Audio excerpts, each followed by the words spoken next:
What's up, everybody, and welcome back to the Razer MiniMadness tournament presented to you by ItsGosu. I am V-Ball, and with me once again is ShredKid. And what a game number one, MUFC versus TongFu, an exciting matchup featuring two international teams.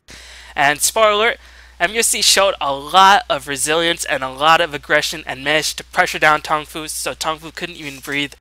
What went right for MUFC? Well, the biggest thing that went right for MUFC was WWK turned on God mode on his Queen of Pain and just killed everybody. But ultimately, I think that their lanes worked for them, their team fight worked for them. I'm not going to say it was an outdraft, but I'm going to say it was an outplay. I think everybody was just showed a level of team chemistry that TongFu did not have. So we'll see if they're able to do this again, or we'll see if TongFu is able to respond with a resounding victory. All right, ready to unpause? Yep, absolutely. 3, 2, 1, unpause. So we're going to get right back in this game, and this is the Razer MiniMadness tournament, like I said earlier, presented to you by ItsGosu, casted by Ziori and Kawa, but for DC, I will be casting it along with ShredKid. And so far, can TongFu respond? TongFu, one of the strongest teams in the International East qualifiers, but ever since then they've been on a little bit of a slide, but still they are composed of a lot of veterans from teams like Panda from the Dota 1 scene, and they have definitely shown a lot of resilience in the past, and they are looking to get into tip-top shape. And like you said in the beginning of Game 1, a lot of this comes down to mind games. Teams don't want to reveal too many of their strategies too early on. But still, they want to win, they want to get momentum, and more importantly, they want to get a lot of confidence, especially in this low latency environment. This is an Asian-only tournament, so teams will not be playing in nearly as much lag. Oh, absolutely. This is it's sort of a tester for the international too, to see how these teams are going to perform. But just looking at the ban pick phase immediately, MUFC apparently hates playing against Beastmaster because they banned him 2 times now, and we see the very standard Enchantress Chen bans coming out. Asian teams hate to deal with those heroes. They feel that they're so strong, especially with their influence on mid lane and the side lanes with smoke ganks, and this very standard Naga Siren ban coming out. And then we see Furion banned out this time from TongFu. I think that they don't want MUFC to get a hold of him, and they're obviously not interested in first picking him, so. So, there are a lot of first pick options. Most likely MUFC will ban the Lycanthrope, but that leaves open a Darkseer first pick. Although TongFu's Darkseer, played by Wook, did not have too much success, it looked like MUFC had a good read on how a Wook would play because, like you said earlier, WWK just completely outplayed him in the laning phase, and Darkseer did not become a factor. But still, Darkseer is a worthy first pick with many other heroes, but we'll see what MUFC decides to go for here. They ban out the Rubik, so Lycan and Darkseer are still in the pool, along with Lone Druid. I haven't seen a game like this in quite a while where Darkseer and Lycanthrope are still in the pool. Now, a lot of times what you see some teams do is if you have one really strong hero in the pool and maybe 2 other semi-strong heroes, they'll say, hey, let's ban neither of them and we'll have everybody can take them and we'll force the other team to make a choice. But we actually see Leshrac picked up first. That all-around very strong hero can solo mid, can support, can dual lane. He can do everything. He gives nothing away in terms of your picks. He can push towers. And yeah, I thought we might see this. Immediately a Darkseer pickup. Lycanthrope picked up from MUFC. And hey, I'm so sorry, Lone Druid picked up, and we still have Lycanthrope in the pool. TongFu responds with Sand King, and I'm wondering what they'll go for this third pick. Yeah, I'm not gonna lie, Sand King in the last game I don't think worked out too well for TongFu. Got off maybe 1 or 2 episodes, and by that time it was past the 20-minute mark. He was in a tri-lane. He did not hit level 11 until very late, did not even have a chance to build up to that Blink Dagger, with just pressure down so heavily, so maybe we'll see TongFu utilize Sand King in a different capacity. Otherwise, I don't think tri-lane Sand King, when he's not the primary farmer, is honestly the way to go. But still, multiple Burrow Strikes, or Burrow Strikes that catch multiple heroes, are still very, very strong, and it's pretty easy to position them. But Lone Druid worked out pretty well, but I don't think TongFu will make the same mistake twice where they gave Lone Druid pretty much complete free farm. Yeah, they didn't touch him at all. Something that will be different, though, if they decide to tri-lane the Sand King, which I think they will, is when you have a tri-lane with Sand King and Leshrac and something else, it's very different than, say, Sand King and Rubik. Simply because it has so much more killing potential, and it's so much more potent in lane. It actually works a lot better. And while a lot of Asian teams prefer to do tri-lane Sand Kings, which, hey, maybe it doesn't work as much, if a European team is going to tri-lane Sand King, they always have like a Leshrac or something with it so they can deal huge damage. And it looks like this might actually be our tri-lane setup with the Morphling SK Lesh. Either way, they're going to have a ton of damage potential coming out with all of these 3 heroes. Yeah, that's definitely a case. The last try featuring Morphling, Shadow Shaman, and Sand King did not work out too well. Up against the try-line of MUFC was Brewmaster, Ancient Apparition, and Rubik. So this try-line, on the other hand, does so much offensive power and has more range rather than a Shadow Shaman and more movement speed so they can escape. So this try-line looking much more strong. So we'll see what MUFC decides to do. It's pretty surprising, but teams pretty much have adapted and picked up strategies to counter Lycanthrope. So we might just see Lycanthrope banned in the second phase, or we might not see him picked or banned at all. But we'll see what MUFC decides to go for. Will they decide to go for another mid-solo hero or a bottom solo hero like the Queen of Pain? They have the Darkseer and the Lone Druid, two heroes who need a lot of experience and work well in a solo capacity. But they still have to pick up some supports, and they still have to pick up maybe components of a potential tri-lane or a dual lane. Absolutely. It looks like right now they're going to pick up a support hero, because if they don't pick one up, what TongFu is going to do is just ban out strong support heroes. And wow, they're not going to.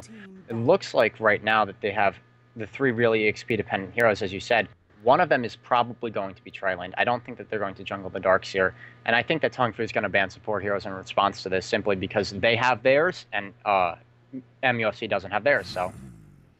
Yep, we see a Tidehunter ban, eliminating some of that team fight, Vacuum into Ravage into Sonic Wave. That would hurt, but Tidehunter is going to be eliminated from the picture. A pretty powerful tri-lane hero with the Gush, and looks like Windrunner is the response ban, banning out potential side lane / mid lane solos. But still, there are a lot of solos to work with, so TongFu has a bit of flexibility.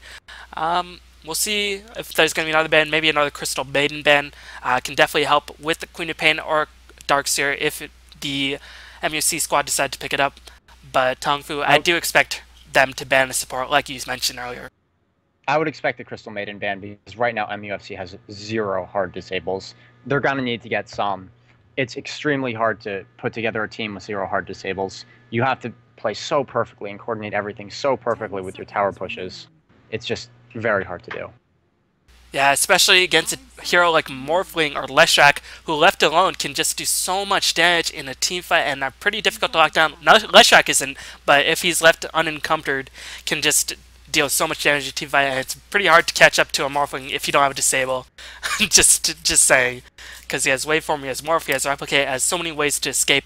And it looks like both teams are thinking quite a while. Enigma is the final ban. Okay. So eliminating nobody some wants more to of go that team against the fight. DS Enigma combo. Yeah, that's definitely the case, and looks like Broodmother is the final ban. Brewmaster being picked up by TongFu, a solo lane hero for them to pick up. Maybe they'll run a dual lane, but most likely solo lane Brewmaster with the first 3 heroes being run a tri-lane like you suggested earlier. And that still leaves them an option open for their long lane. They might go for maybe a Puck, or I'm not too sure what they would go for with their last pick. But right now, they are looking very, very strong in terms of mid-game, in terms of late game. And their top tri-lane will be able to do a lot of damage. So TongFu picking up very solid heroes. 5 seconds remaining. I think right now MUFC has the potential of turning this into an outpick, but as of now, TongFu has a pick advantage, I believe. They have so much more team fight, they have so much more disables. They even have excellent pushing with the Leshrac. Right now, I think TongFu has a very strong picking advantage, and I'm not sure what MUFC can do to alleviate this. Yeah, I mean, like, they have laning, they have team fight, they have late game, and, I mean, they're facing against Lone Druid Darkseer, but if Morphling gets enough farm, they can just shotgun down everybody else, or just go for a BKB Scotty build like he did in the last game, and try to pick off supports and leave Lone Druid isolated. MUFC thinking long and hard about who they want to pick up, and they're caught in a little bit of a bind. They should probably go for the Crystal Main, just give them the mana regen and give them the slow as well, but they pick up the Venomancer, and it's still no hard disable, so... I'm iffy about the Venomancer, but what it says is that they're saying, hey, we can't kill people, we're not going to be able to kill people, let's kill towers. Or, alternatively, let's defend our towers and try to get the items up fairly quickly on Lone Druid before Morphling gets his up. Invoker is the final pickup.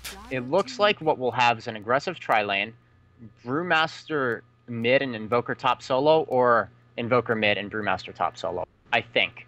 They also have the option of solo laning Morphling and putting Brewmaster in the tri-lane. But either way, those are some strong lanes, and if he chooses to go and exhort Invoker, they just get so much stronger. Every lane has killing potential with the Sunstrike coming out. And what can MUFC lane against that? I mean, They can match up against the Brewmaster okay, depending on who they match up. Maybe a Queen of Pain or a Darkseer if they choose to go for it. I think they might have to jungle the Darkseer, even though they might not really want to, because otherwise they just have pretty difficult lanes to work with. They need so much experience. Venomancer, a hero who needs a decent amount of experience, needs max level Plague Lords, and needs probably level 2 of that Venomancer ultimate in order to become a true factor in these team fights. They can't jungle the Darkseer. It won't work. If they dual lane, they'll get smashed in every single lane. They're forced to lane him. And Tiny, wow. Here's how I believe this is going to work. Somebody's going to be in a tri-lane, but I don't know who it's going to be, and it's going to be an awkward tri-lane. I'm calling this right now as a huge out pick for TongFu. Yeah, I mean, not really too much to say. Maybe we'll see Lone Druid in tri-lane just to give him as much safe farm as possible. Maybe MUFC knows that TongFu won't make the same mistake twice and leave Lone Druid by himself again. But still, it's going to be very awkward, like you mentioned earlier. So, we'll introduce the players and the teams, as MUFC is still picking their last heroes. So, we'll go over TongFu. Looks like Sansheng is playing the Leshrac, and Awoke is playing the Panda, Moo is playing the Invoker, Hao is playing the Morphling once again, and Kabu is playing the Sand King once again. Want to go over MUFC? Absolutely. We have Net on the Venomancer, Nick playing the Tiny, Sharky on his Lone Druid, Ling on the Darkseer, and WWK on Queen of Pain again. So I'm kind of excited to see him play again. And right now, I'm not really sure what the teams are doing. We have TongFu moving out to secure top lane with all 5 heroes. It looks like they're going to put the aggressive tri-lane up here and try to really establish it from the minute 1. Yeah, and right now they have a solid laning advantage, as we see Invoker rocking that pimp hood, as we're going to see a solo Tiny on that top lane. Maybe a dual lane Venomancer, Queen of Pain, and a dual lane Darkseer Lone Druid? This is awkward. This is... What they're trying to do is saying, hey, top lane's going to get smashed, so let's try to get some advantages in our other lane. But the issue is, if you leave a solo hero against a Leshrac tri-lane, you're going to lose both of those towers to Edict in a matter of minutes. And then it frees up those 2 support heroes to go around the map ganking. So what's going to happen is they might, if they lane it as is, they're going to get an advantage in the first couple of minutes, and then they're going to be at a huge disadvantage after. Yeah, TongFu seems to have the advantage in the early game, but still, MUFC, like you mentioned in the last game, outplayed TongFu. We'll see if TongFu will allow that to happen again. I do not think that will happen again, but still, MUFC, a very, very strong team in their own right, so they could make the same thing happen once again. As it looks like the creeps are about to spawn, Queen of Pain going to be soloing up there, and looks like Tiny's just going to roam to the bot lane, try to pick up a first blood immediately against Invoker, who has not put any points into anything thus far, but they're just going to cut off the creep wave. Darkseer is going to cut off the creep wave along with the bear, and Venomancer just going to try to pick up some early towers. This is very reminiscent of some Darius/Zenith strategies to just kill the creep wave, get an early tower, and then maybe go back to their lanes. This is cool. Okay, so here's what's going on. They knew that their top towers are forfeit. No matter what they do, their top towers are going to die. So they say, hey, nobody's going to get any EXP. Nobody's going to get any farm. Why not do to them what they're doing to us? And I very much like this strategy. But instead, what we see TongFu doing is leaving the Morphling there for free and trying to establish control over mid lane. So they lose one lane badly, win one lane badly, and if they can win mid, they'll have a very large advantage going in. We'll see if this gank's going to be successful. We have 4 heroes standing on WWK. She's kind of walking around a little bit. I think she suspects because nobody's really appeared in top lane. But either way, she's got the blink, so this will be a hard gank to pull off. Yep, looks like Leshrac has been revealed, so Leshrac was just going to retreat. And this bottom tower is going to fall very, very soon. And this leaves up a lot of room for Lone Druid to farm up. Darkseer picks with the last hit, going to give him a nice boost in terms of gold. And Tiny's just going to stick in the bottom lane. Are they going to continue this push? Looks like they are thinking about doing that at the very least. Meanwhile, Panda is going to go to that bottom lane, knowing that Invoker cannot stop a solo push by himself, and they're just going to switch up the lanes. Invoker versus Queen of Pain. Panda going to be soloing that bottom lane, and going to be having that dual lane Morphling Leshrac up top. Absolutely. With this Morphling free farming, that's going to be a lot of stuff that's going to be up on him fast. And he doesn't even need to get a BKB this game. Maybe he will for the Tiny, but I think it's unlikely. Anyway, we're seeing more pressure coming out on this bot tier 2 tower. This is going to hurt. Pandas can't do anything to stop this, and they're just going to hit this tower. One thing to keep in mind when you do a push strategy like this, your heroes, the heroes that are pushing are not getting any experience. Meanwhile, Morphling, level 3 approaching level 4 very rapidly, and looks like Invoker picking up level 2. Queen of Pain's picked up level 3 for himself. Meanwhile, Panda has level 2 himself. Meanwhile, most of the heroes on MUFC this tri-lane are level 1 or level 2. Venomets are only level 1, and has not even picked up a level into that ward, has just the Venomous scale.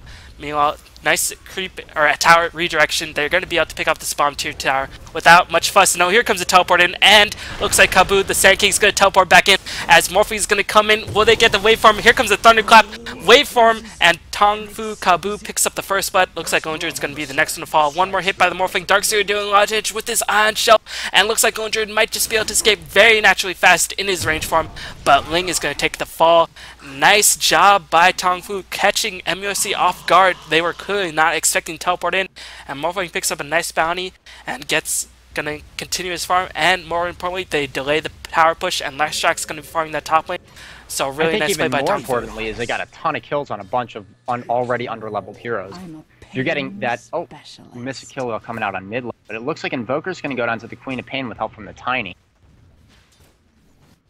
Either way, big EXP advantage coming out for TongFu, even though they lost the tier 1 tower fast. Yep, meanwhile Panda is going to just farming up a little bit, and it looks like MUFC is just going to try to get themselves back into the lanes, just going to give up on that bot lane. Know that if they choose to do it, they can push it down, but TongFu is just going to farm it up. Panda's going to receive absolute free farm, and we'll see if they try to devote a little more attention to this. Morphling has a Ring of Basilius along with a bottle, so maybe he'll go for another very fast Scotty. Bottle build early on the Morphling meant a fast Scotty in the early days, or in the later stages of Dota 1 in the Chinese scene. But still, anything is possible in this game. Mad Stout would be very strong in split pushes. And meanwhile, Net still level 1. This Venomancer is just going to not have a good time in this game. But still, just going to place wards like a dutiful support. And meanwhile, Nick is going to pull. And not really too sure about this hero choice, just because Venomancer and Tiny, without much experience, they can't really do too much in the late game. I mean, Tiny needs at least a Blink Dagger in order to become a mid-game powerhouse. But Tiny's not going to receive any farm in this game. None at all. I don't really know where MUFC's heroes are going to get their levels right now. Obviously, Queen of Pain's doing great, but I don't know where everybody else is going to get. Right now, they're trying to defend top lane, but in doing so, they can get actually forced from EXP range, and they sort of are. They can't. They're getting EXP range right now, but they're not going to get it all the time. And we see the SK Leshrac moving in from the back. MUFC's just got to be so careful around this top tower. And it looks like they're going to go make a beeline for Tiny. I don't know if he's going to live. But he does have boots, so he should be okay. Yep, that tower gold helping out the Tiny a little bit. Looks like Tiny's going to be able to scout out. Sand King just going to steal his creep just because he can, because he is a little annoying person. As here comes the Venomancer, picks up boots himself. So one thing that's going for MUFC, they have a lot of boots on their heroes. So they're going to pick up Musi, but Leshrac has boots, as does the Sand King. So they're going to be pretty difficult to stop, as Darkseer picks up the Soul Ring. And looks like TongFu, they might make a go on this top tower. Now that Leshrac is level 3, has that level 2 Edict, going to do a lot of damage. How going to waveform into the creeps? Will we get Galed? No. Looks like MUFC know that they should not defend this. And looks like they are not going to bother to. Meanwhile, on the bottom lane, Druid farming against a Panda, as Edict is just going to take down this top tier 1 tower. And TongFu looking in a very strong position. Absolutely. They already are up to a huge advantage. If you bring up the hero level graph, you have Queen of Pain leading it, and then the next 4 heroes are all TongFu heroes. They're in an advantage to start taking a lot of kills right now. And I really, really like that Invoker's going across jungle. build. Jungle. This will help let him Burrow Strike into Edict, doing a lot of damage to Tiny. Looks like Leshrac picks up the kill, as Tiny is just going to be very, very tiny for a lot longer, because he's not going to have too much farm. And meanwhile, Darkseer's going to go on the offensive, but looks like he's going to have to back out now that Morphling is here to reinforce. Venomancer is coming in, but he's only level 2. He'll die very, very quickly, and only level 1 ward, as looks like the heroes are just going to back out. Darkseer just going to farm some jungle camps, and TongFu just going to pick up that tiny kill and roll with it. Meanwhile, Mu is being harassed quite heavily by WWK, level 7 to level 5 Invoker. Invoker was on that bottom lane for a little bit, but still, Queen of Pain did pick up a kill. It's really going to come down as Queen of Pain is swinging the momentum in MUFC's favor if the MUFC should stand a chance. Absolutely. They're basically putting all their eggs in one basket and saying, hey, this Queen of Pain's got to do something with the EXP and farm we're giving her, because no one else is going to have any. And this is why I like the fact that he's going a Quas Exhort build. He'll be able to exert dominance over other areas of the map while he stays and tries to pressure the Queen of Pain at least a little bit. This way, they'll be able to compound their advantage that they already have in other areas of the map even further. And honestly, I think that this is a great option for Invoker at this stage in the game. Looks like the Lone Druid has picked up some Boots of Tranquility. Meanwhile, Panda hits level 7. He has his ultimate. Should there be an engagement for that bottom tower, Lone Druid's making very threatening steps toward it, and looks like there might be engagement for WWK. MUFC's shining hope. As he blinks, he misses the blinks, but he has haste and he's going to be able to escape just fine. But still, preventing WWK from farming is a small victory in and of itself for the TongFu squad. Meanwhile, Bear is farming, but still, Morphling versus Bear. And considering Morphling just has his treads, already has the Ring of Basilius, and is harassing his Darkseer Engage back. going out on top lane, Waveform coming in, but it looks like he's going to be able to get away with 2 hits left and salve out. Yep, as Tiny's level 3 is just not going to have pretty much no impact. I'm not a fan of support Tiny Romy. Support Roam Tiny, my bad. I just don't feel like he's any effective with no levels. He needs that level 8 up, and then if you transition him into a semi-carry role, you need to get some items up on him. Meanwhile, I like what TongFu is doing. They know that the big problem in the last game was not only WWK and the Panda, but Lone Druid just enormously tanky, and they're just going to sit back, pressure the Lone Druid, and say, alright, if you want to farm, you're going to have to go to the jungle, and if you're jungling, then nobody else in your team is going to get farm, and they're not going to get experience themselves, and all your heroes need a lot of experience. So Lone Druid is just going to sit back on the bot lane, probably try to pull some creeps, but I don't know if he can even do that much. And yeah. This is brilliant. Did you see what Kabu and Sansheng did? Did they tango in and hid in the trees? They tangoed in and hid while they saw the bear was going to run by. Well, they thought the bear was going to run. No, they saw it with the ward, and they tangoed in and hid so that the bear wouldn't scout them. This is really smart, and it looks like Sharky's got some sixth sense because he did not get vision of them tangoing there, but he knows that they should be on the map somewhere. And up in top lane, we see Hao is just manhandling this lane. He's forcing everybody back 1v2. He's just showing his strength as Morphling early game against an underleveled support hero such as Venom. He might waveform at him. It looks like he should and deal a ton of damage. Sunstrike coming out. It is needed actually. It's going to get the last. But either way, this top lane is going to be a huge problem for MUFC later in the game. Looks like they're trying to support it with a smoked Queen of Pain and Dark. Actually, that might be Invis. But either way, he's just going to back up, let the creep wave push up, and then farm again. And this is going to give Invoker some space mid to farm.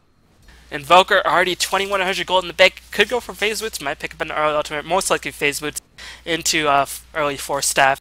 And once Invoker starts getting his core items, then it'll start to become a problem as he can start picking up bigger and bigger items and then really get the train rolling. And we'll just check out the early last hits. 46 and 5 up on Morphling.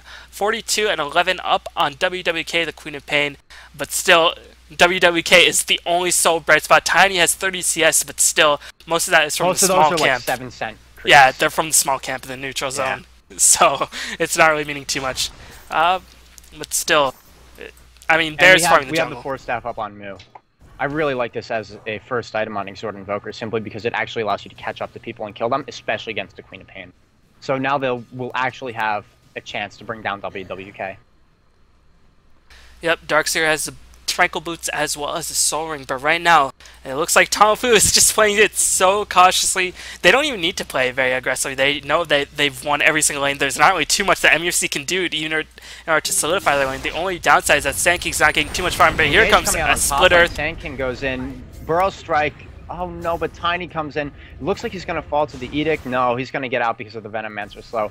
But that Exhort Invoker is doing so much work with his Sunstrikes. Yep, Mu as a Force Staff, as another 700 gold in the bank. Might go for the Phase Boots, might go for the Bracer, but still, meanwhile, Sharky's just going to harass that Brewmaster a little bit. If Lundry can pick up a fast relic. Mid lane, it looks like there's going to be a kill attempt, but no, he's going to Force Staff. If he didn't have that Force Staff, WWK absolutely would have killed him with that double damage rune.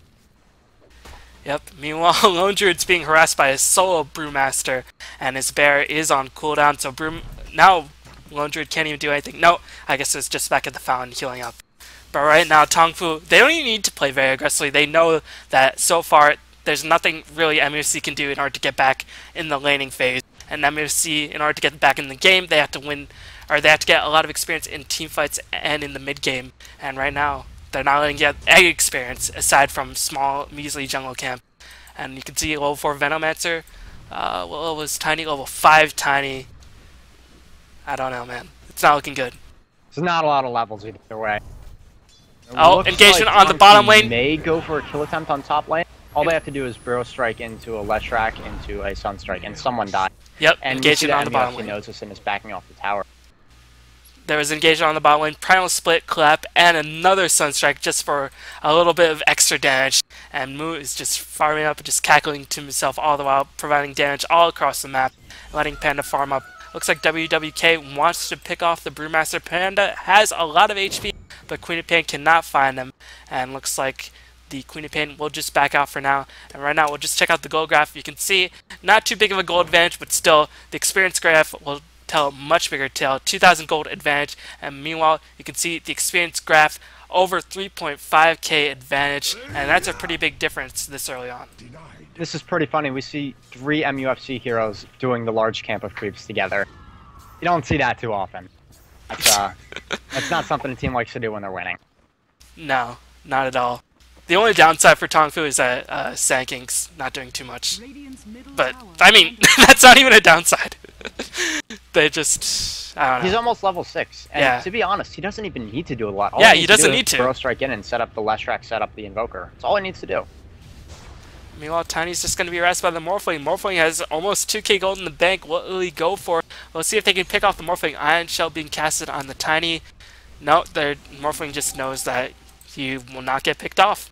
Meanwhile, Lone Druid did die in that bomb engagement. Is still going to be far away from his relic now. 1,700 gold in the bank. Looks like Panda is trying to get in position for another clap, for another try with the Invoker Sunstrike. Meanwhile, in the middle lane, Queen of Pain being harassed by Mu. Nothing is going right for MUFC in this game. I don't know if you called this out, but Panda has got a Blink Dagger up.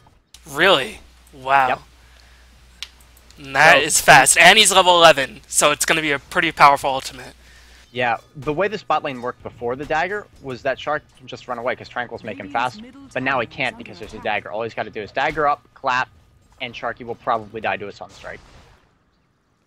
Net is going to come in with the Venomancer, but it looks like Kabu senses, and Net has some sort of sixth sense like you mentioned earlier, but here comes the Blink Dagger on Net. Sunstrike coming in as well, and Mu picks up a killing spree just on the back of his Sunstrikes. Wow. This guy's going full Dendy, just Sunstriking stuff all over the map. You never have to leave mid lane, you just Sunstrike stuff and all of a sudden you're on a mega kill streak. Seriously, he's picked up treads as well. Not going for the face boots, just getting survivability against this Queen of Pain. Pretty good decision against Queen of Pain, but still, face boots gives Invoker a lot of move speed to work with. But considering, I don't think Invoker wants to leave this mid lane. For the treads, most of the time at least. Huh? Most Oh. of them don't go for face boots. Oh, and Exor Invokers go for tread. Almost always, yeah. My bad. Scrub with Invoker build. Just Don't worry about it. the usual. It's like a cult of all the people who play Invoker. They're like, only we know how to do it, and no one else is allowed to know. It's like a secret society. Yeah. Darkseer has a Viv booster. If he can get tank enough, if you still don't really want to give Darkseer and Lone Druid too much room to farm, but still, let's just check out Morphling's gold. 2,200 gold in the bank. What will he go for first? Will it be an alternate into a fast Scotty? Or will it just be for an E-Blade? Here comes a Sunstrike and a lot of damage against WWK. He's forced to blink out, but still, this tower is in a little bit of danger. Can they take it? They're not making any aggressive moves because they know they don't even need to. As Queen of Pain has a Null Talisman and an Ogre Club. What is he going for? She's Maybe definitely fast? going for BKB first. Yeah, There's no fast way BKB. she's not. Look at all the stuns that TongFu has. She has to open BKB first. She really doesn't have a choice. Yep, nothing on the TongFu squad goes through BKB, so that's 1+. So if they can pick up enough BKBs, as it looks like Queen of Pain's going to blink in, Shadow Strike up on Mu, but Mu's just doing so much damage with the Forward Spirits and the Cold Snap. One more hit, Force Staff in, but Mu is not unable to pick up the kill. It looks like Queen of Pain's going to teleport out. They do not have vision, so Sunstrike cannot come in, but still, they're going to delay the Queen of Pain farm up, and Darkseer's just going to surge away from the level 6 Sand King, because level 6 Sand King's so threatening. Meanwhile, How? He has a Ghost Scepter, gonna go for the E-Blade and just shotgun down supports left and right. And Tiny's only level 7. He hasn't done anything, has the drums. But he's got the drums phase boots, which means he can actually start killing stuff now. It actually is significant. It's gonna help him a lot. But Panda's gonna blink and ult. Sunstrike going out. Looks like it's gonna hit. Creeps get it. Stun coming out from Panda and Leshrac. He's gonna fall immediately. Queen of Pain goes in, screams. Sancheng melts immediately. Looks like she's gonna blink out and be okay. Venomancer is kind of running around in the back. Stun goes out on DS, but it looks like this is the end of the engage. Queen of Pain's trying to follow, but she's gonna get Cyclone up in the air. Panda blinks away, and that's gonna be it. Dire's structures All the while, the bottom tower did fall for the Radiant.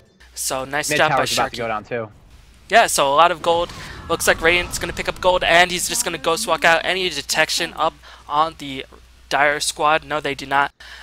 The Lone Druid has 3,300 gold in the bank, so 500 more before he finishes that relic. And that's going to be a small bright spot in the eyes of MUFC.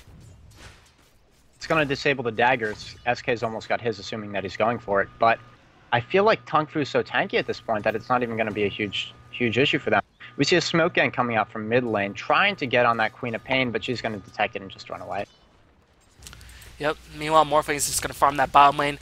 2,200 gold away from finishing that E-Blade, and once he does, he will be able to one-shot Veno, should be able to one-shot a lot of other heroes on the side of the Dire squad. And Ghost Scepter E-Blade combination will just be so deadly to stop. But Lone Druid is about to pick up his relic. No, it looks like, yeah, he picks up the Golem and is about 300 gold for finishing that. Meanwhile, Queen of Pain is going to get initiated on by the Panda, but it's just going to blink out Sunstrike. It's going to hit Queen of Pain once again. And Moo is just on top of these Sunstrikes, man. Very, very slight misplay from WWK. She should have turned around and knocked the regen off because he was at extremely low mana. Instead, she let him regen up to full. Not a huge thing, but it's going to let Panda run around the map and kill stuff for a little while instead of necessarily having to regen up for the next 2 minutes. Meanwhile, it looks like TongFu, they want to make something happen. They want to push this bottom tower, give them map control. More importantly, probably give them some support, some items. Leshrac has the Boots of Tranquility as well as the Bracer.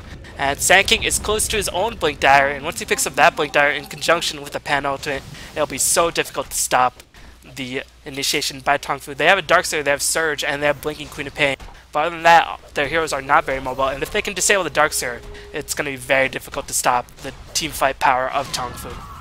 Absolutely, and it looks like they're going to try to defend this tier 2 tower. I don't know if they can successfully, especially with these Forged Spirits. Are they going to go in, or are they just going to edict the tower down? It looks like they're going to go on the bear, actually. Queen of Pain gets blinked.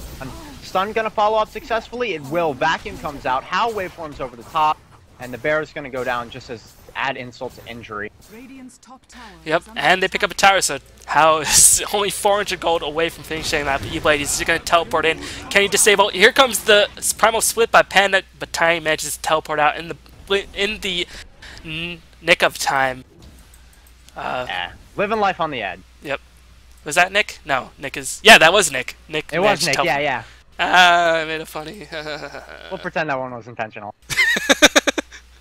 I was searching for a word and Nick just came to mind. I don't know why. But Lone Druid has the relic, but looks like the TongFu squad want to get a gank off. They're going to push towards Lone Druid very menacingly. Here comes Kabu with the Blink Dagger. Blink in. Sunstrike coming in. Waveform to follow. Here comes the Vacuum to try to give Lone Druid a little bit more time. Not enough. Why didn't he surge him? I think he surged to creep by accident. He surged something, like it was on cooldown. Yeah, it's level 1 surge. Maybe he surged and then he just got stunned. Maybe it did, yeah, it could be that. I didn't see it exactly, so. Yeah, only level 1 surge, so that only speeds you up for about 2 seconds. 3 seconds. Morphling gonna get Avalanche tossed by Tiny, but Morphling is just gonna shrug that, morph some to strength. But still, Tiny's doing a lot of damage, but unfortunately, just check out the items on the Radiant squad. The heroes are starting to get more and more tanky. Looks like Panda is gonna go for the Aghanim Scepter next, meanwhile Leshrac has the Bracer, probably gonna pick up a Drums should he choose to do so. E-Blade's up on the Morphling. Bear is still 900 gold for finishing that relic. Queen of Pain 400 gold for finishing that BKB. Darkseer has the hood as well as a Viv booster. So yeah, some item progression. Yeah. Well, what I was gonna say was that I don't think the BKB and Radiance are gonna help MUFC that much. The BKB is more of a defensive item. She can't really deal enough damage to make it worth it at this point in the game as an aggressive item. And TongFu is tanky enough that the Radiance isn't necessarily going to be the be-all, end-all. And it's already 22 minutes in this game almost. He hasn't got that many towers down. Radiance isn't going to be the threat that it was in the last game. Yeah, look at the difference in hero level. We've just pressed the E key. Morphling, Panda, and Invoker all level 12. Meanwhile, only Queen of Pain level 12, and then the next two heroes are only level 10. So just a huge amount of difference in terms of experience overall in favor of TongFu. And Panda, once he picks up the Aghanim Scepter, his ultimate will just be more and more difficult. And Invoker's just pressuring all the while is about 1900 gold from finishing that Hex. And once he picks up that Hex, I don't know what MUFC can honestly do to stop. He can just Hex the Bear, Hex the Queen of Pain once the BKB's on cooldown, and then it's going to be really, really difficult to stop the incoming pressure of TongFu squad. And EX going to claim another victim. Yeah, Edic has claimed many victims over the years. That is a strong spell, and it looks like Morphling's going to get a kill up on Lone Druid. It's a solo kill with the shotgun. Yeah, did not even see that happen. Yeah, Lone that Druid's happens in under a second. It's very hard to predict, but I'm going to be watching Morphling from now on. Anyway. I got my eye on you, Hal. Anyway, I think that MUFC did something that's very smart and also very high risk. They have a gem up on Venomancer. They're trying to establish forward control over this map. Oh, Engage coming down. Kabu's going to come in. Burrow Strike. I don't think he's going to get away. He won't. Invoker goes in. Panda Split. It looks like DS is going to go down immediately. BKB coming out for the Queen of Pain, but she's just going to run away. She can't do anything. And Tiny's going to get sent up into the air. He's almost certainly going to get killed. There's a stun's going to follow. He's absolutely dead. Nothing you can do about that. Queen of Pain's just going to blink out. Can they catch up to her? Here comes another blink clap doing a lot of damage. Queen of Pain still have full mana and not too much more pursuit, so Queen of Pain's going to be out to escape. But still, more importantly, on that kill on the bottom lane, and kept Lone Druid still 900 gold away from finishing the Reigns. So hard to finish that because you're already committed to that relic. It's not like, okay, you know, I can just use this 3,800 gold to fund my AC. You're already committed to that relic, so you might as well finish the Radiant. And since then, he's died twice and still has a long way to go to finish that relic. And it looks like TongFu is going to pick up a relatively easy Aegis to the Immortal. Give it to the Morphling.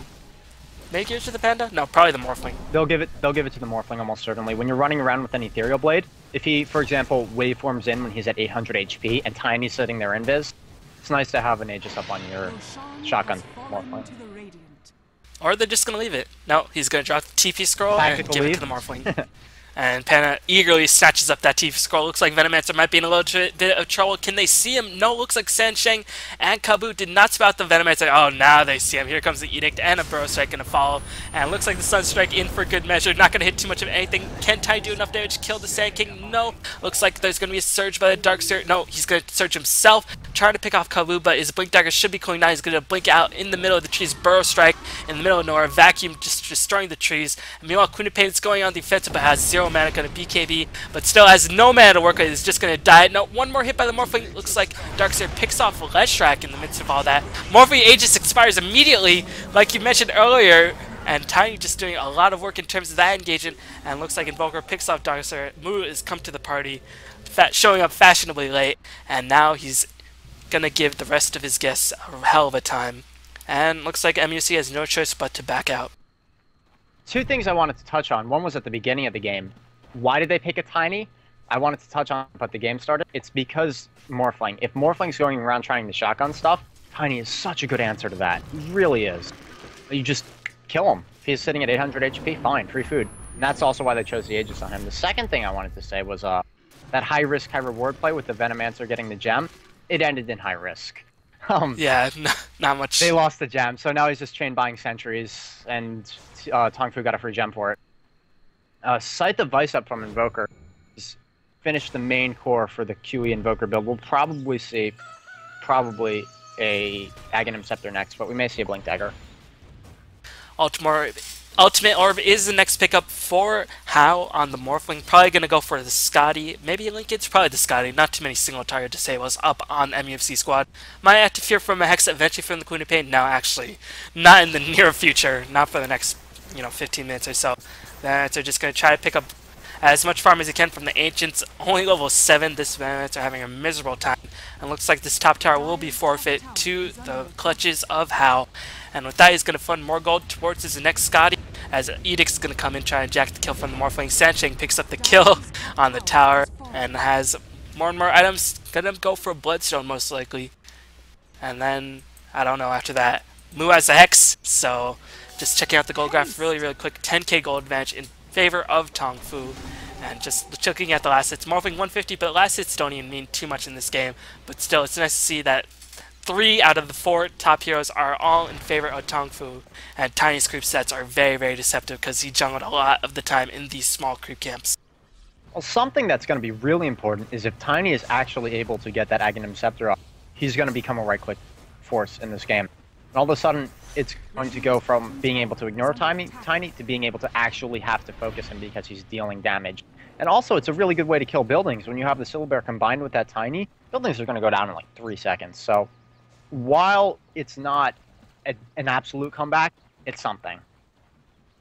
That's definitely the case. I mean, you never really want to leave carry Tiny or a hero like Darkseer who just gets so much stronger. You don't really want to leave yourself open to making a mistake with the wall in place.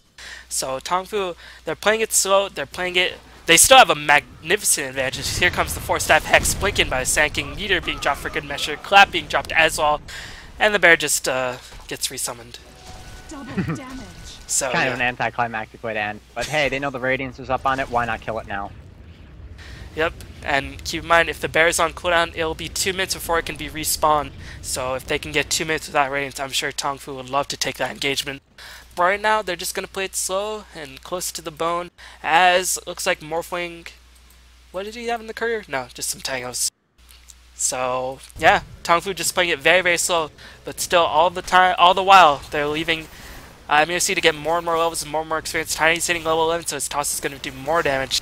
And keep in mind, when Theory of the Blade is popped, it gives Morphling more damage to magical damage. So like you said, even if he's at 1000 HP, he's still going to get one shot by that Tiny combination. Oh, Smoke Gang coming out. And you know what? Based on the success... Oh, a bot lane, immediately MUFC's WWK is engaged on. He's just going to go down so fast with that shotgun Hex combo. Anyway, the Smoke Gang coming out from the SK Leshrac. It looks like they're trying to kill the bear. Oh, no.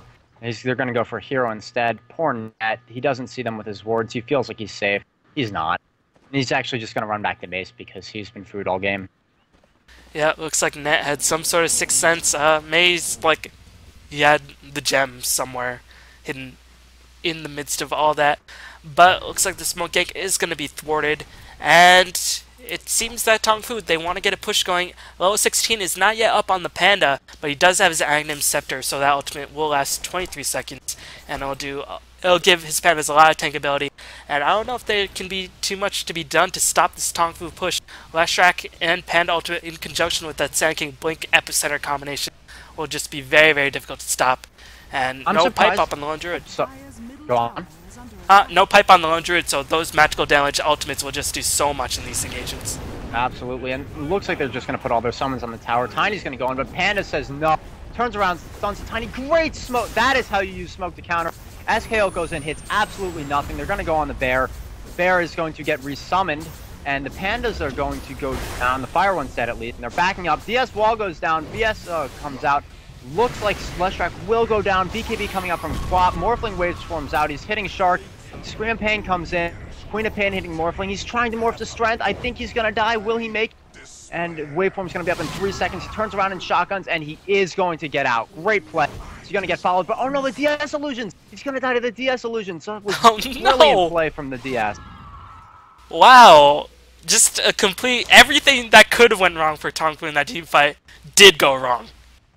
I mean, wow. Brilliant use of smoke, like you mentioned earlier. Completely negating that pan ultimate. And Sand King Epicenter legit hit nothing. Like, I don't even think it hit creeps. I don't even think the edges of the pulses hit any heroes. No. So that Sand King ultimate didn't do anything. And they lost some Morphling in the Leshrac. I'll tell you what, B-Ballin, the Smoke Gang so far in this series have sucked. I don't think there's been a successful one. That one use of smoke made up for all of it. That smoke saved them the game right there. They would have died and lost their tower had they not done that. Yeah, they definitely know how to play against Panda, apparently. They have a lot of experience versus that. And that's what you want to do. If Panda blinks in by himself against you kids, have a smoker to seat.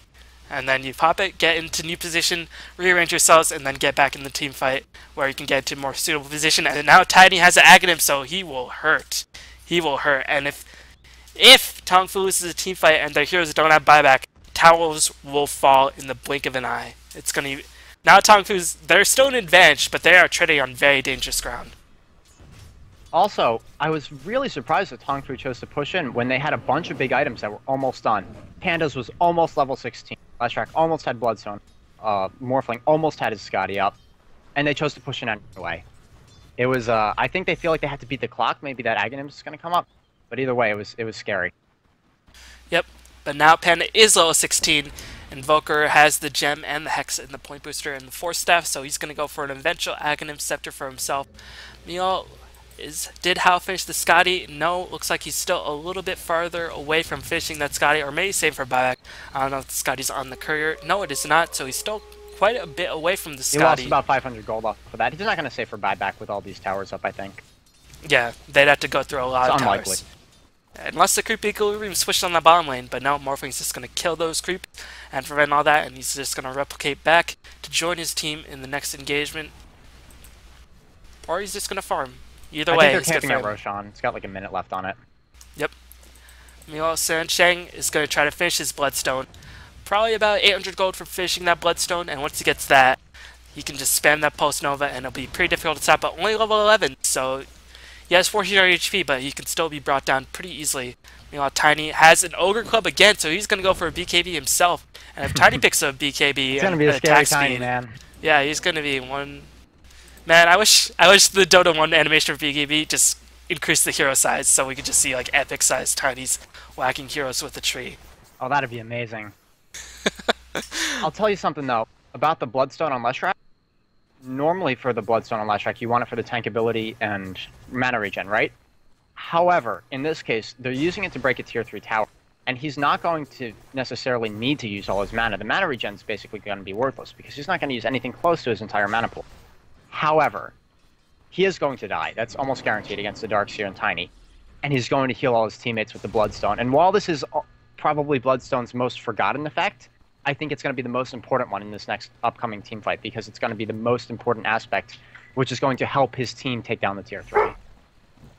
Yep, as looks like TongFu, they're trying to scout the position, trying to secure Roshan advantage, and they have the creepy equilibrium going their way, but it looks like they might just be pushing in the middle lane before they try to pick off that middle tower. Leshrac still has not finished that Bloodstone just yet. Are they going to go? He might sell his Bracer for it. Nope. He's just going to farm it. Yep, and the Replicate is just going to die very, very easily. But still just a Replicate, and no, they're not going to go for the Roshan. They're actually going to smoke up, try to pick off a hero. Looks like Queen of Pain is caught between the trees, and will she be brought down when she blinks in? They're looking for the Queen of Pain. They're looking for the Queen of Pain. Can they catch her, though? I don't know. It's going to be pretty difficult to say. Extremely unlikely. And whose Sentry Ward is that? She is very well hidden. That's a dire Sentry Ward, so they see this smoke. Yep. This is going to be yet another failed smoke gank. Oh, they're going to kill it, but... Oh well. They were just like, oh crap. Man, that 100 gold did not go I to have very never good seen use. the Sentry Ward before. You see the Sentry Ward near the camp where Morphling is? This is clever. I've never seen it before, and it's because I think that they know that they're going to smoke gank and try to take mid off of it. It's a very crafty ward placement. Yeah, definitely Ward's giving MUFC a lot of life in this situation. They're definitely able to hold on, but still, it's just a matter of time. What does Lone Druid have? He's trying to go for Vlad's. He's been working on that Vlad's for a while, but he's unable to get anything. He doesn't have any minus. He can only really send his bear forward and pick up that farm on the bottom lane, push down the creepy equilibrium. He's going to pick up quite a bit of amount of gold. If Morphling doesn't kill his bear, he's going to E-Blade, Adaptive Strike it, but Bear's going to get re-summoned back. So way, both teams playing very, very safe. Style up on the Morphling now. Don't know if we mentioned that, but that's going to be a very nice source of damage output. He chose to go for that over Scotty. I think that Scotty may have been a superior choice in this situation, but in terms of damage at least. But the Morphling's Manta style is going to help them take down the tier 3, which is really their biggest concern at this point. You just put the illusions on it. You have Alacrity's Invoker's Alacrity. You have the Forged Spirit. You have Edict. It should be really easy to take down this tower as long as they don't get DS walled. So why do you think Roshan has not been taken by TongFu? Why are they just sort of dancing back and forth? I actually can't answer that. I have no clue. Maybe they don't think they can kill it fast enough before Darkseer can come in with a vacuum and combo with the Sonic Wave. I think that's unlikely because they absolutely can kill it fast enough. And if they try to get engaged on by MUFC, MUFC will die. Oh, yeah, here we go. Maybe they just didn't write it down. Sometimes teams don't do that. Even the top teams just sometimes get a little bit sloppy and don't write it down. I know Navi says that they've been forgetting it sometimes because they've been trying to get used to playing without their manager who always tells them, so... Yep, but this, like you said, this Roshan's going to fall in an instant, and Morphing's going to pick that up, and just going to be standing and gets that tiny for a little bit longer. Meanwhile, I expect him to heal back up. He has Magic Wand charges, so maybe he'll just pop that and then go for the next engagement. That's most likely. But he's probably just going to blink in Primal Split, and then that'll forget about that. Meanwhile, Darkseer has to get a magnificent ultimate as well as a Venerator in order for MUFC to have any hope of surviving this team fight. But still, Tiny, if he can do enough right-click damage, still quite far away from that BKB, and this tier 3 tower will fall. The glyph is already popped, and you can see the Manta style, like you said, in conjunction with the Forward Spirit's just going to kill that tower very, very easily. It's doing huge work. It looks like that Tiny's going to be able to do a huge amount of work off this vacuum because they're holding back, they're holding their spells, and once that vacuum comes out, it's going to deal a lot of damage. And this is so tense right now. Both teams are getting ready to engage. Blast comes out, Morphling waveforms back, and there it goes. There we go. Ice Wall coming out, Screaming Pain. We see the Panda's ultimate going out, Venomancer ultimate going out. So much damage, but nobody's fallen yet. Ice Wall slowing everybody down. DS and Tiny go down. One goes down to the Morphling Shotgun. It looks like that's going to be the Rax, but there's buybacks coming out from Tiny. And I think the unsung hero in that team fight, even though I've been harping on him all game, even though I'm a hater against this hero in Tri-Lane, was Sanking. I mean, the vacuum wall combination came out in pretty good succession as well as the ice wall. It caught a couple heroes, but still the Sanking epicenter was right there, disrupting the initiation by MUFC, catching them, and looks like here comes the Morphling Adaptive Strike waveform Ethereal Blade, killing that Tiny, wasting his buyback, and maybe they'll go for the kill. No, they're probably just going to back up, protect their towers, but still nicely played by TongFu, nicely played by Kabu, coming with that epicenter, disrupting that team fight when it looked a little bit grim for the TongFu squad. Yeah, I know you're not a huge fan of SK and Tri-Lanes, but if you have an Exort Invoker on your team, it becomes so much better. And normally I don't like SK either, but if you have an Exort Invoker or a Leshrac, or even a combination of both of them, I actually really like it, because it means that you'll just get kills all the time in that Tri-Lane. Sure, you might not get a ton of levels off of the creeps and, you know, the creeps dying and you splitting EXP, but you're going to get levels off the kills. And I think that they executed this perfectly. Yep, meanwhile, Hao has another 4.3k gold to work with, and if he farms that top lane, he'll just be swinging line. No, just going to leave that to Panda. Panda probably, he's picked up the Necro book, so going to give them a little bit more push, a little bit more damage, and just give them some nice auras to work with. Meanwhile, what can MUFC do? I don't really know at this point. I don't even know if they can really come back. I guess they hope that... Here's how it works if the comeback's going to happen. It needs to be a perfectly executed combo with Vacuum, Tiny stun, and then Tiny whacking them while Queen of Pain's ultimate hits all of them. If they are going to come back, that's how it has to happen, and I think TongFu's too good to let that happen. Venomous Scale does whiff on Mu, and he drops a Deafening Blast combination. Here comes Sandking, gonna blink in, but he might be the first one to die. His blinking might be in vain. Looks like Sonic Wave being casted as well. Looks like Ling is the first one to fall, followed immediately by Sancheng. He's gonna buy back, and looks like Tiny's gonna take the fall soon after. Triple kill being picked up by Hao. Oh my god, GG's called by MUFC because they know Hao is just too difficult to stop at this point in the game. Even though they thought they had the initiation against the Invoker, teleports in, and that tier 1 mid tower, a lot of avenue for teleporting back in, and gave TongFu just the perfect opportunity to counter gank and get themselves back into the team fight. So that's going to be the end of game 2. Nicely played by TongFu, nice recovery, as they showed a lot of composure, but I still think a lot of it came down to the drafting phase, and hopefully MUFC can pick it up in that regard. Absolutely, I think that this one was an outpick, plain and simple. MUFC tried to do as much as they could with that early 4-1-0 push, but all in all, it just wasn't enough. So I'm looking forward to Game 3. Yep, and that's it for now. Game 3 will be coming up very, very shortly. I'm B-Ballin. You can follow me the usual. You can follow ShredKid at his stream, twitch.tv/shred_kid, and we'll be back with Game 3 very, very shortly. So thank you all for watching, and have a fantastic day.